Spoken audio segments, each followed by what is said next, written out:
લક્ષ્ય ન્યૂઝ, એક નજર, એક લક્ષ્ય.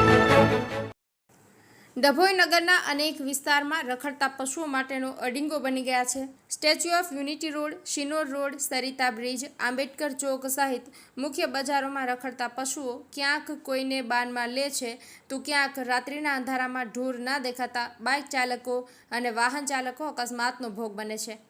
ગત સાંજે શિનોર રોડ ઉપર વિમલ પાર્ક નજીક એક બાઇક ચાલક પરિવાર સાથે રસ્તામાં ઉભેલ ગાયમાં અથડાતા ઈજાગ્રસ્ત થયો હતો. એક બાળક, મહિલા અને બાઇક ચાલકને સામાન્ય ઈજા થતાં સારવાર માટે ખસેડાયા હતા.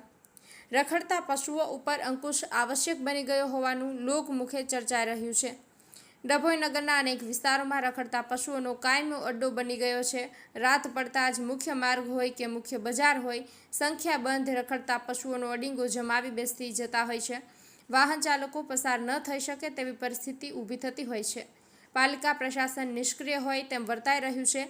અગાઉ રખડતા પશુઓ પકડવા અંકુશ લાવવા કાર્યવાહી થઈ હતી, પરંતુ હાલ પરિસ્થિતિ જેસે થઈ ગઈ છે. ડભોઈ સ્ટેચ્યુ ઓફ યુનિટી માર્ગ ઉપર સરિતા ક્રોસિંગથી લઈને નાંદોદી ભાગોળ સુધી સંખ્યાબંધ પશુ રોડ ઉપર અડિંગો જમાવી બેસે છે, જેને કારણે રાત્રિ સમયે વાહન ચાલકોને અકસ્માતનો ભય રહે છે.